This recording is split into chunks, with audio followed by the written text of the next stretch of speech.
contract creates legal obligations between two or more parties, individuals, businesses, institutions, etc., involved in the contract.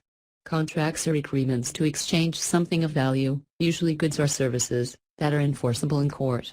It is important to include the appropriate information in a contract to protect all parties and ensure fairness. Part number 1: Understanding contract fundamentals. Step number 1: Determine whether you need a contract. If you are exchanging something of significant value with someone, such as your labor or services, intellectual property, or material goods, you should have a contract in place. For many people, common situations that involve contracts include purchasing a home, selling or buying a car, or beginning employment. Other common situations could include hiring a construction crew to remodel your house, offering your services for a certain period of time, or publishing creative work, such as a book. Step number 2: Be aware of the basic requirements of all contracts. Contracts have three essential elements: an offer, an acceptance of that offer, and sufficient consideration, or what each party will get out of the contract. The contract should be written in such a way that the parties involved clearly understand the contract without an attorney to interpret it. This will help all parties be clear about their obligations. A contract also protects everyone involved in case the contract is breached or unfulfilled. Step number 3: Make sure all parties are legally able to participate. You should only form a contract with someone who has the authority to carry out the contract, like a company's owner or CEO. Furthermore, a contract will not be legally valid unless everyone involved is an adult with the legal ability, or capacity, to enter into a contract. Capacity is usually determined by a person's age and mental competence. The following considerations should be taken into account. In almost all cases, a contract is not legally valid unless the parties involved are at least 18 years of age. Look up the laws in your state if you think your case might be an exception. If minor wishes to enter into a contract, a guardian may, in some circumstances, do so on their behalf. In most states, an emancipated minor can enter into a contract as if he or she were an adult. All parties must have the mental capacity to fully understand the contract. Even an adult may not be capable of understanding what the contract requires him or her to do. For example, a person with a severe intellectual disability might be unable to understand his or her legal rights and obligations. This person could not enter into a legally binding contract. A contract is usually, but not always, void if either party is intoxicated or otherwise mentally impaired when the contract is signed. A contract is also void if it is entered under duress or coercion. For example, if a robber is holding you at gunpoint and you verbally agree to go to your bank and give him or all your money, this is not a valid contract because both parties did not willingly enter into the agreement. Step number 4: Plan to exchange something of value. In a legal contract, something of value has to be exchanged for something else of value. This benefit is called consideration. It can be services, cash, goods, intellectual property, or the promise to exchange one of these items. The terms of the contract must be clear to be enforceable. For example, you could write a contract with these terms: Sujata agrees to sell her car to Jack for $5,500 on December 13, 2014. It is clear who is promising to do what, and when it is to be done. Both parties agree that the exchange is fair. However, you could not write a contract with the following terms: Shao agrees to do something, to be determined later, for Sue in exchange for Sue's payment of whatever money she has at that point. These terms are unclear. There is no certainty about what will be done when it will be done, or what will be given in return. This contract is unenforceable, even if both parties have agreed to it. The consideration should be adequate in a fair contract. For example, if Joan promises to pay Dev $25,000 for a house worth $150,000, this is unlikely to be considered adequate consideration. If Joan promises to pay Dev $140,000 for a house worth $150,000, however, this would likely be considered adequate consideration because it is close to the real value of the object. Step number 5: Ensure all parties are in agreement. For a contract to be legal, an offer must be made and accepted. Before you write up a contract, all parties should have the same general idea about what the contract will stipulate. This is usually in the form of if X happens, then Y will occur. In legal terms, this is known as a meeting of the minds, or mutual agreement. Having a discussion about the terms beforehand saves time, because if the information in the contract is not acceptable to one of the parties, it will have to be revised. For example, your contract may say Mr. Smith will sell Miss Brown his 2012 Toyota Prius in exchange for $12,000. The price and details of the exchange were likely agreed to prior to the contract being written. Come to an agreement in good faith. All parties must mutually assent to the terms of the contract. This means that they agree to the contract without being forced or coerced to do so. All parties should be treated fairly and honestly. All parties should do everything they can to abide by the contract's requirements. Part number 2: Writing the contract. Step number 1: Start with basic information. Write the date at the top of the page. Then write the names or company names of all parties in this format. This contract is between person 1 and person 2. Contracts between businesses, or between an individual and a business, should include the business's full legal title, including designations such as LLC or Incorporated. If there is other identifying information you want to include, such as a person's title, include it here. Step number 2: Detail the exchange of consideration. In clear, readable language that is easy to understand, describe what services or goods are being exchanged. In some cases, money may be exchanged for these goods or services. In other cases, the bartering of services or goods may be exchanged. Use short, clear sentences broken into short paragraphs. Provide a numbered heading for each paragraph to make references easier. When possible, use plain language, rather than legalese. If the parties go to court, the judge will decide the case based on how the contract would be interpreted by the average person. However, there are certain terms or phrases that have historical precedent and exact legal meaning that will facilitate a court's interpretation of the contract. Step number 3: Write explicitly what one party is promising to deliver and what the other agrees to pay or do in exchange. If services are part of the deal, state what services will be performed.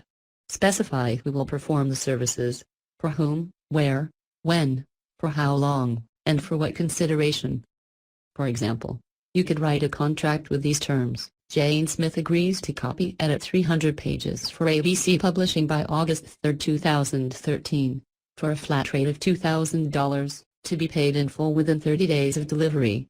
Or, you could write a contract that stipulates that you will mow your neighbor's lawn once a week for 2 months in exchange for them helping you retile your roof next weekend. If you are selling real estate, provide a legal description of the property and its exact location. You may wish to have a lawyer or real estate agent help you with this. Legal descriptions of real estate have very specific requirements that can be difficult to provide on your own. When selling goods, state the color, size, make, model, delivery date, and any other identifying details. Step number 4: Use addenda when necessary. You can add an addendum to your contract if you forgot to detail something in the contract, or if the details of some part of the contract would be cumbersome to include in the contract itself. Addenda can be added at the time of the contract or afterward, as long as all parties to the contract sign off on, or initial, the addendum. Step number 5: Consider adding a confidentiality clause or a non-disclosure agreement, NDA. If you'd prefer the other party not to share the information in the contract with others, you can include a clause forbidding the other party from disclosing your information. Alternatively, you can have the other party sign an NDA prior to entering the contract. This ensures that they cannot share your information without facing legal action. Consider adding a mutual NDA, which would protect both parties from sharing each other's information. A confidentiality clause can protect a small business from having trade secrets exposed. A confidentiality clause may also require one party to return the other party's information or property when the contract has been fulfilled. Step number 6: Include a clause describing how the contract will be terminated. Specify how long the contract will last. If it's for a one-time exchange of services, state that it will be terminated upon completion of the transaction. If it's a contract for ongoing services, you may want to state that either party may end the contract by giving 30 days notice. Include language about what will happen if someone is in breach of the contract. For example, if Jane Smith does not copy edit 300 pages for ABC Publishing by August 3, 2013, this contract is null and void. Be aware that a minor breach of contract may not void the rest of the terms. For example, If Jane Smith was contracted to copy edit 300 pages for ABC Publishing by August 3, 2013, but only completed 285 pages, this would likely be considered a minor breach. Because Jane Smith has completed a substantial amount of the work and appears to have made a good faith effort to fulfill the contract, it is unlikely that ABC Publishing could completely nullify the contract. However, they probably could be eligible for some sort of remedy, such as paying a lower rate. Add dispute resolution terms that specify how the issue will be handled if a breach occurs.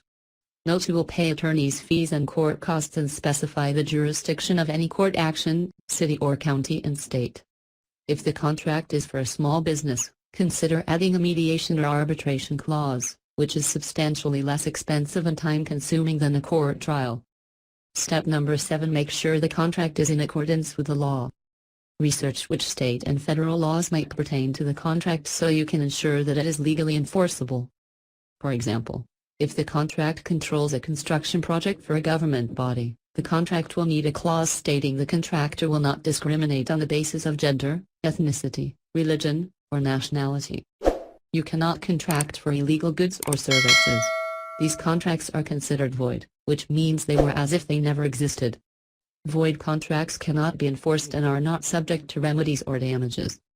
For example, if Fatima agrees to pay Nathaniel $100,000 for the delivery of cocaine to her home in Virginia, this contract is void because the sale and purchase of cocaine are illegal in the United States.